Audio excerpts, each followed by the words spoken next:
Alexis Medina, que es el hermano más chiquito del expresidente de la República, el más pequeño, ha sido la niña linda de él. La niña linda del presidente, y eso lo sabe su hermana.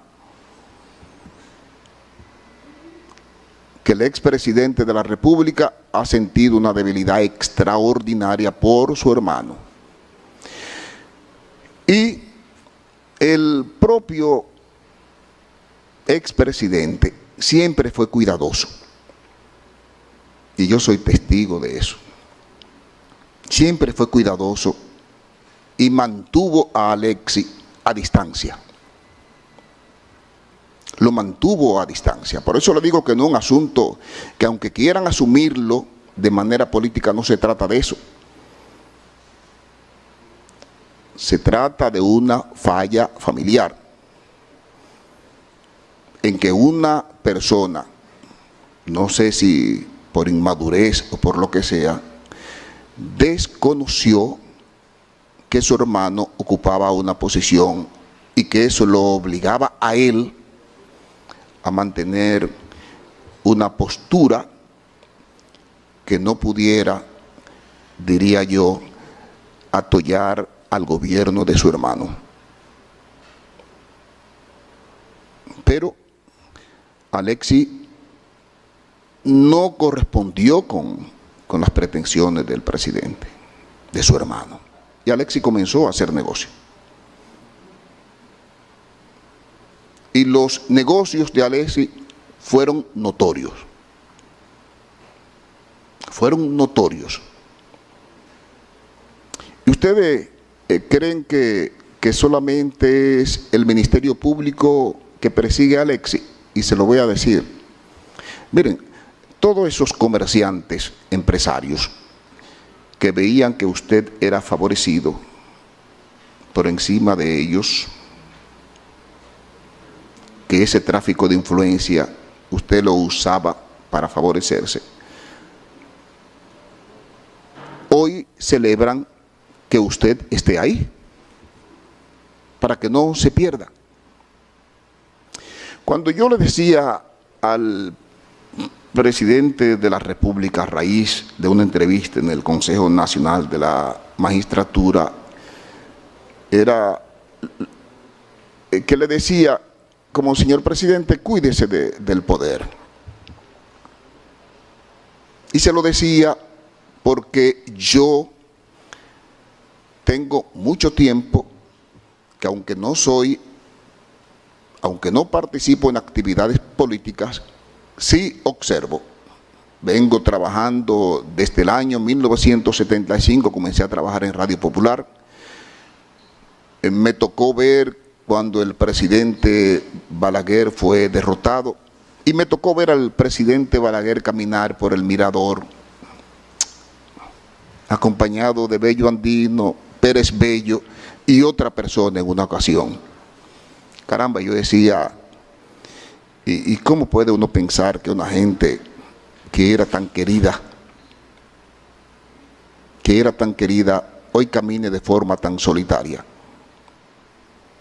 Después, el 4 de julio de 1982, tuve que vivir, y esa información la difundí yo en Radio Popular, siendo yo locutor, cuando el presidente Antonio Guzmán se quitó la vida. La soledad, pero más penoso para mí fue ver cómo murió el doctor Salvador Jorge Blanco. Una persona que yo recuerdo que trabajaba yo para Radio Popular e iba a cubrir todos los lunes su visita a las 7 de la mañana al Consejo Estatal del Azúcar. Y después el doctor Jorge Blanco, con tantas personas a su lado sirviéndole, termina muriendo solo porque se cayó de una cama, sin ni siquiera una persona que lo agarrara para evitar esa caída. Cuando había tanta gente a su alrededor que lo aclamaban y se reían de cualquier chiste que hicieran. Porque cuando uno está en el poder, el chiste más agrio que uno haga despierta muchísimas carcajadas. Y uno llega hasta a creerse que uno nació para ser cómico, hacer drama, porque la gente se ríe de todo. Y es así, el poder es así. Mira, Alexis, y es la percepción que yo tengo, cuando se habla de funcionario, yo creo que Alexis mandaba más que los funcionarios. Mandaba más que los funcionarios. Esa es la percepción que yo tengo. El doctor Freddy Hidalgo, que duró poco tiempo en salud pública, al doctor Freddy Hidalgo, y que me perdone, yo entiendo que es un tonto poco útil. Un tonto poco útil, porque si hubiera sido de mayor utilidad, se queda a sus 8 años ahí en salud pública. Pero el doctor Hidalgo no tenía la utilidad necesaria que se requería para el tipo de negocio que se estaba haciendo con salud pública, luego con la OISOE, con FONPER. Miren, aquí se discute si coalición de funcionarios o no. En las 26 horas que duramos discutiendo, y por eso cuando alguien se paraba, yo le decía, mire, hábleme de esto, porque a veces los abogados son muy románticos y hablan muchas cosas, un discurso muy lindo. Pero no se trata de eso, sobre todo en una medida de coerción. Yo quería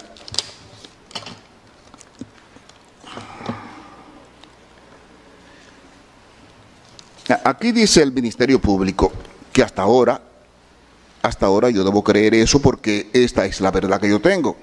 Y entiendo que el Ministerio Público actúa en base al principio de buena fe. Dice el Ministerio Público, mediante allanamiento realizado en fecha 29 de noviembre del año 2020, aproximadamente a las 3 antes meridiano, en el apartamento número T3, 29-A, 29º nivel, Torre Malecón Center, ubicado en la avenida George Washington, sector Ciudad Universitaria, Distrito Nacional, lugar donde tiene su domicilio y residencia el imputado Juan Alexis Medina Sánchez, fueron ocupadas evidencias relativas al contrato por el monto total de $1.450.000 conforme autorización del despacho DAC-30 número 00001033 del 7 de noviembre de 2018, suscrita por el director general de la OISOE, coimputado Francisco Pagán Rodríguez, dirigida al coimputado Julián Suriel en calidad de presidente de General Supply Corporation, para ser utilizado presuntamente en el asfaltado de la carretera San Juan-Las Matas de Farfán. Para esta transacción se elaboró la factura proforma 2018-58 emitida por General Supply Corporation del 31 de diciembre de 2018, facturado a la Oficina de Ingenieros Supervisores de Obras del Estado, OISOE, por la cantidad de 500.000 galones de cemento asfáltico AC-30. En este allanamiento se ocupó una hoja que se titula Operación AC-30, Cuentas por Pagar, con fecha del 2 de septiembre de 2020, donde se hace constar sobre este producto que la cantidad despachada por nosotros con conduce firmados es de 500,000 galones, pero despachado real por General Supply Corporation son 166,000 galones, reflejándose como diferencia por despachar la cantidad de 333,500 galones, equivalente a un 66% pendiente de entrega, por lo que se trató de una estafa. A mí no me interesa ahí saber si Alexis es funcionario, si cae dentro de la categoría de coalición de funcionarios, porque eso no es tema de este escenario. Ahora, el Ministerio Público me está diciendo aquí lo que pasó. Y si eso pasó así, como dice el Ministerio Público, entonces efectivamente hay una estafa. Y si el director de la OISOE sabía que eso pasó así, entonces yo diría que también él se prestó a esa estafa. Usted podrá llamarle desfalco como usted quiera. Usted podrá llamarle asociación de malhechores como usted quiera. Pero ahí está. No voy a hablarle ni siquiera de otros detalles que da el Ministerio Público cuando les presentaban las facturas, para la compra de los equipos, donde no había especificaciones, es decir, que si usted decía 20 sillas, usted no establecía ahí las características de esa silla. Entonces, como usted no establecía las características de esa silla, usted podía poner ahí el valor que a usted le diera su gana. Tampoco voy a hacer hincapié sobre ese reconocimiento de deuda. Bueno, dice que había emergencia y que el imputado Alexis era tan bueno que se mandaba y suplía de equipos a los hospitales. Bueno, pero ¿quién ha dicho que ese es el procedimiento que establece la ley? Pero ustedes me van a decir a mí que se tratan de faltas administrativas. Eso como que ustedes me digan a mí, mira, he hecho un contrato civil, hemos contratado civilmente, pero yo te dije que este apartamento no tenía hipoteca y después aparece una hipoteca. Exactamente, es un contrato civil. Bueno, pero hay un dolo ahí. Hay un dolo. Entonces, la propia manifestación del manejo de la ley es tratar de convertir la legalidad como principio, entonces, para caer en ilegalidades.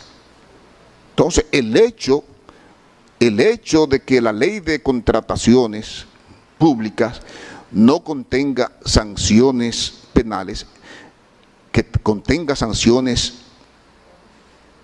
administrativas, eso no quiere decir que el manejo de esa, ampararme en esa ley para yo estafar, para yo maniobrar, no quiere decir que no tenga una consecuencia penal. Le estoy mencionando eso para que ustedes sepan por qué el juez, solamente con esto que está aquí, desde un principio, tiene los fundamentos para imponerle al imputado una medida de coerción. Una medida de coerción. ¿Qué resulta? El ingeniero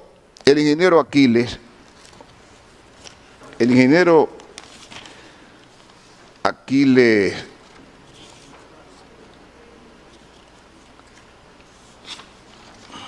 Alejandro Christopher Sánchez, a quien llevó al OISOE el señor Pagán como su asistente. Y yo entiendo, porque uno, cuando llega a un cargo, uno trata de buscar la el concurso y cooperación de la gente que son amigas de uno y que uno entiende que tienen valores y que tienen conocimientos. Fíjense lo que me dice el ingeniero Aquiles, que tenía la función de fiscalizar. Él dice que en los equipamientos de los hospitales, él no tenía que ver con que se cubicaban pagos de equipos sin haberse llevado los equipos a los hospitales. Y de eso hay informes periciales del Ministerio Público que tiene en el proceso de investigación la capacidad para valerse de esos peritos y fundamentar su investigación. El Ministerio Público dice que hizo una auditoría en esos hospitales y esos equipos que decía que habían llevado no eran ciertos, que faltaban muchos equipos y que después trataron de llevar los equipos. El ingeniero Aquiles dice que él era un agente que él simplemente firmaba, pero lo que me sorprende a mí del ingeniero Aquiles es lo efectivo y contundente que fue el ingeniero Aquiles cuando me dice todo lo que le ahorró al Estado Dominicano fiscalizando el Hospital del Cáncer o fiscalizando otras obras de Santiago de los Caballeros atribuida a una conocida empresa. Y yo digo, oye, tanta contundencia, tan efectivo este señor en eso y tanta debilidad en la fiscalización cuando se trataba de Juan Alexis Medina. Eso es inexplicable. Eso es inexplicable. Y el juez eso no lo va a entender. ¿Y qué es lo que el juez cree? Lo que el juez cree es que el señor Pagán, fíjense que hasta consignación de presupuestos específicos,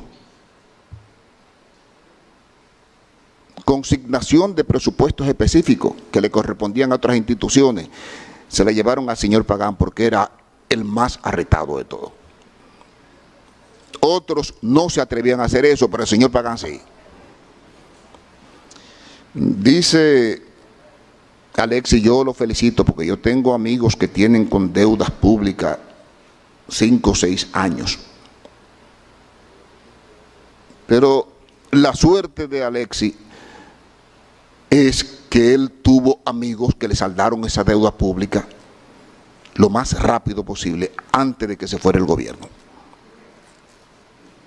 Y la pregunta que yo me hago es, ¿y si hubiera sido yo? Y todos esos ingenieros que dice el ingeniero Pagán que van a diario a cobrar ahí sus obras, sus ubicaciones. Bueno, pero ¿y todos esos ingenieros por qué no le pagan con la misma rapidez con que le pagaban a Alexis Medina? ¿Por qué? ¿Por qué tanta diferencia? Bueno, porque lógicamente se asociaron. Y el juez entiende que se asociaron con propósitos ilícitos y esos propósitos ilícitos han llevado al Ministerio Público a esta investigación que tendrá que completar y que se inicia para estafar al Estado. De eso se trata. Ahora, ¿qué resulta con relación a mí? Me da pena el caso de Julián Esteban Suriel, que fíjese, Julián, miren, en el caso suyo, si me preguntaran qué pasó con usted, yo diría, mire, Julián es una persona que hacía negocio, trató de hacer negocio con Alexis, no le resultó y se fue. Eso yo creo. Ahora, ¿cuál es el problema suyo? ¿Qué diablo buscaba usted con ese fusil en ese apartamento? ¿Qué buscaba usted con armas de fuego en ese apartamento? ¿Por qué, si eso no era suyo? ¿Por qué? Porque nadie puede autorizarle a usted tener un fusil porque usted no es militar. Bueno, es que hasta para salir a la calle a un militar, siendo militar, tienen que entregarle fusil. Ahora, ¿qué busca usted con un fusil guardado? Y lógicamente eso es lo que yo estoy ponderando con respecto a usted. Porque si me dijeran respecto a los negocios suyos con Alexis, yo diría no. Él trató de negociar con Alexis, pero a Alexis, que es muy hábil en los negocios, no cuajaron. No cuajaron. Como tampoco cuajó el señor Domingo Antonio Santiago Muñoz. Ese fue a hacer negocio, como todo comerciante, claro, con el hermano del presidente de la República. Tampoco cuajó y se fue. Entonces, a veces hablan de que el señor Alexis lo buscaban para venderle mercancía al gobierno. Bueno, pero ¿a quién va a buscar Mayén para venderle, sino al hermano del presidente, que tiene acceso y tiene influencia en todos los estamentos? ¿A quién va a buscar el que tiene 1 millón de mascarillas, sino al hermano del presidente, que tiene acceso e influencia en todos los estamentos? Le puede vender a la policía, a todos los hospitales. Entonces, la gente, por eso le salía la mercancía más cara al Estado. Porque si yo tengo 1 millón de mascarillas, si yo pudiera vendérselo directamente al Estado podría vendérselo más barato. Pero si tengo que buscar a Alexis para que se lo venda a él al Estado, entonces ya le estoy cobrando al Estado, más Alexis le está cobrando al Estado, entonces las cosas le salían más caras.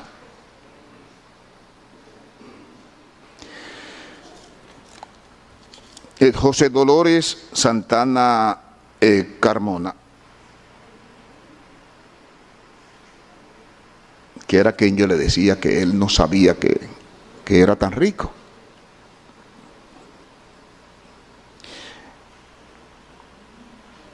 Una persona que no es profesional, pero inteligente. Tuvo la oportunidad de encontrarse con el presidente, con el hermano del presidente, y lógicamente que él le sirvió, él le prestaba su nombre, firmaba cheque, aparecía con acciones de 50% en compañías multimillonarias, pero a resumida cuenta, quizás lo ponemos con la cabeza para abajo y los pies para arriba y lo sacudimos y posiblemente no bote un centavo del bolsillo, porque ganaba un sueldo.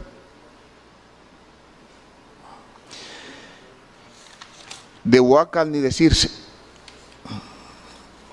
Huácar vivía de aquel lado, que posiblemente cuando fueron a apresarlo lo encontraron sentado en una mecedora.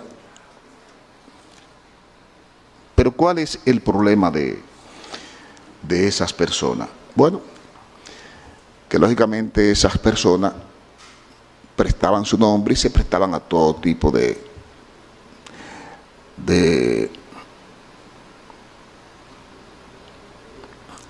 complicidad para complacer al señor Alexis Medina, que de verdad ha sido yo lo felicito porque ha sido un gran poder en el comercio. Yo quisiera saber si Alexis tendría tanta suerte ahora como la tuvo antes. Quisiera saber.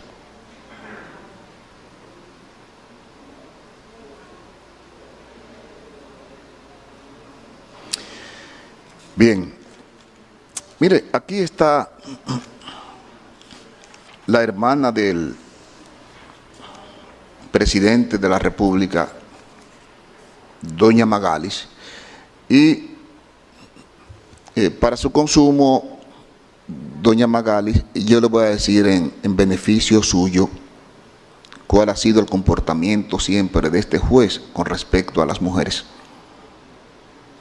El juez ha sido siempre muy medido en el trato que le dispensa a las mujeres. ¿Por qué? Porque al sacar a una mujer de su casa, se ponen en juego muchas cosas. El hombre puede irse. Entonces el juez siempre ha sido muy medido con relación a eso.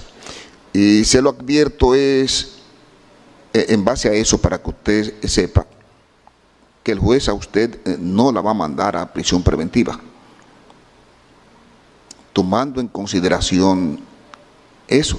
Ha sido un tratamiento. Yo si ustedes ven mi historia, para yo mandar a una mujer a la cárcel, yo lo analizo mucho las infracciones, porque además es difícil que una mujer se fugue. Una mujer es difícil que se fugue porque ciertamente los sentimientos las ata siempre a la familia. Para que usted sepa eso. Ahora, ¿qué quiero yo decirle a usted, doña Magalis? Y usted sabe que usted, mire, existía un comité de compra en Fromper. Existía en Fromper un comité de compra. Claro, ese comité de compra, ¿a quién llamaba cuando había concurso? A las empresas de Alexi. ¿Y por qué lo hacían? Bueno, porque usted y el señor Fernando Rosa, que eran los responsables de eso, manejaban ese comité. ¿Y quién le va a decir que no al jefe o a la hermana del presidente de la República? Decirle que no. Bueno, el señor Hermosén, que fue nombrado por ayuda de una de las hermanas del presidente, fíjese que se negó a certificar, a dar las certificaciones de unas remodelaciones de unos hospitales, y él dice que a los 13 días lo quitaron, porque esa es la consecuencia, lo quitaron. Pero otra cosa, doña Magalis, usted sabía que su hermana estaba ahí. Su hermana estaba ahí. ¿Y cómo el juez puede no pensar que lo que se le pasaba a su hermana mensualmente, o las obras que se le asignaban al señor Alexi, no era para que los beneficios retornaran a usted y al señor Fernando Rosa? ¿Cómo el juez puede escapar de pensar eso? De ninguna manera. De ninguna manera. Miren, el que quiera darle una connotación distinta a esto que está pasando aquí, está equivocado. Aquí lo que está pasando es una familia que traicionó la debilidad sentimental por sus hermanos que tiene el presidente de la República. Eso es lo que el juez advierte. A mí nadie me habla de que esto es político. No, no, no. Y eso debe servir de ejemplo. Debe servir de ejemplo, señores. Y no es que los presidentes no le den trabajo a su familia, porque la familia tiene derecho a trabajar. Lo imperdonable es que la familia traicione esos sentimientos que tienen los presidentes al ponerla a trabajar. Y eso es lo que ha pasado aquí. Alexi llegó donde pagan. Yo le puedo mencionar un funcionario que salió huyendo Chanel Rosa. Chanel Rosa. Dijo, no, yo no voy a pagar eso. Yo no voy a caer preso. ¿Y quién asumió eso? Bueno, lo asumió Pagán, porque Pagán sí era arrestado y se benefició de eso. Se benefició de eso. Y esto es una investigación que se está abriendo. Comienza ahora la investigación. Comienza ahora la investigación. El juez necesariamente el caso tiene que declararlo complejo, porque evidentemente tiene las características para que sea llevada mediante ese procedimiento en cuanto a la coalición de funcionarios, como dice el doctor Eduardo Núñez. Realmente a Alexis yo no puedo atribuirle eso. Pero resulta que a la hermana del presidente de la República, señora Magalis, y al señor Fernando Rosa, sí hay una coalición de funcionarios. Sí lo hay. El ingeniero Aquiles y el ingeniero Pagán, sí, entre ellos hay una coalición de funcionarios. El Contralor General de la República, el excontralor Hermosén, doña Magalis, Fernando Rosa, el ingeniero Pagán, el ingeniero Aquiles, sí hay una coalición de funcionarios. Y cuando él dice, bueno, él, lógicamente que Alexis no puede ser insertado en esa línea, pero sí el juez le está estableciendo por qué la medida de coerción en contra de esos imputados. Siendo así, ¿qué el juez entiende? Mire, Juan Alexis Medina Sánchez, Francisco Pagán Rodríguez, Aquiles Alejandro Christopher Sánchez, el juez entiende que hay mérito suficiente para que ellos vayan a cumplir prisión preventiva por 3 meses. 3 meses.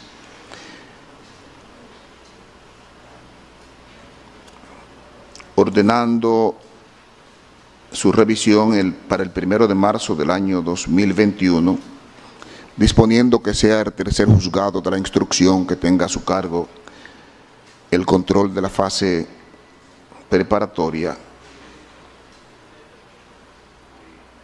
y ordenando a la vez que los imputados cumplan esta medida en el CCR San Cristobalense, tal y como era solicitado el Ministerio Público, que es una cárcel del nuevo modelo penitenciario. Con respecto a Julián Esteban Suriel Santos, José Dolores Santana, Carmona Huacal Bernabel Méndez Pineda, el juez también está ordenando prisión preventiva. La prisión preventiva de Julián Esteban, el juez la fundamenta en esa posesión ilegal de un fusil y 2 armas de fuego. José Dolores Santana, Carmona Huaca Bernabé Méndez Pineda, el juez está dictando en su contra la prisión preventiva porque permanecer ellos en la calle evidentemente que puede contribuirse a que los imputados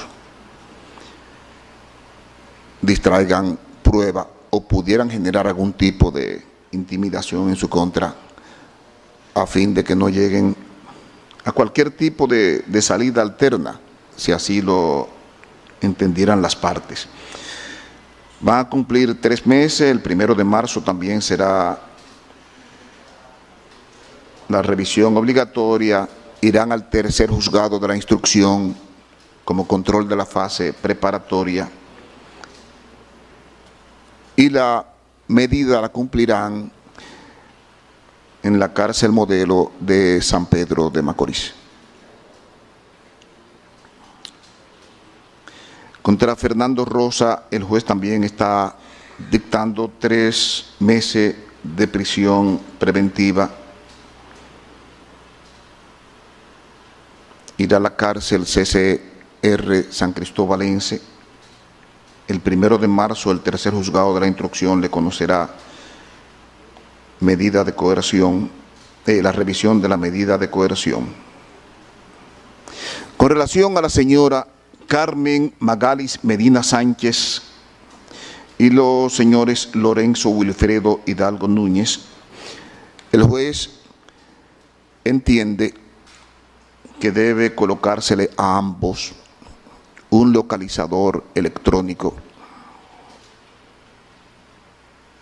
y someterse a la vigilancia presencial dispuesta por las autoridades correspondientes. Digo la vigilancia porque si hubiera algún tipo de controversia con la compañía de los brazaletes, entonces el Ministerio Público podrá usar esa vigilancia. Si no hay problema, entonces el Ministerio Público podrá prescindir de esa vigilancia y solamente dejarle su brazalete electrónico. Esa medida ya la cumplirá por 3 meses de arresto domiciliario, tendrá impedimento de salida del país y deberá pagar una garantía económica de 10 millones de pesos mediante contrato. Igual medida cautelar el juez está dictaminando, está imponiéndole al doctor Freddy Hidalgo, deberá pagar 10 millones de pesos mediante contrato, se le impondrá un localizador electrónico y una vigilancia presencial. Sí, en el transcurso, la controversia que hay respecto a la empresa colocadora de los brazaletes, se resolviera entonces la vigilancia presencial, vuelvo y reitero, se dejaría sin efecto. Con respecto al imputado Rafael Antonio Hermosén, que es el ex Contralor General de la República, el juez le está ordenando la colocación de un brazalete electrónico y una vigilancia presencial, reiterándole la misma decisión de que si en el transcurso se resuelve la controversia entre la compañía que coloca los brazaletes y la Procuraduría, entonces se retiraría la vigilancia. Tiene impedimento de salida del país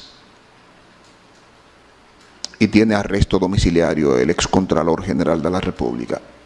Con relación al señor Domingo Antonio Santiago Muñoz, el juez entiende propicio por ahí simplemente ordenar su puesta en libertad mediante la presentación periódica por ante el procurador fiscal adjunto que tiene a cargo la presente investigación. ¿Qué ha considerado el juez? Bueno, el juez ha examinado los documentos preparados por la defensa técnica de dicho imputado, ha podido corroborar, ha entendido coherente la versión del imputado Alexis Medina con la versión que él nos da y por eso ha tomado esta decisión. La decisión estriba, si hubiera habido la posibilidad de ponerlo en libertad bajo la promesa de presentarse a todos los actos del proceso, el juez hubiera ordenado su libertad pura y simple. Pero ya eso no existe. Si el juez entiende que hay algún viso que genere una investigación, tiene que imponerle una medida cautelar, aún sea sencilla, para atarlo al proceso. Ya el Ministerio Público decidirá en el transcurso de la investigación si arriba a un acuerdo con él, si presenta acusación o cualquier acto conclusivo al respecto. Quiero darles a todos las gracias por permitirme, el Señor, conocerle y compartir con ustedes. Que tengan una feliz noche.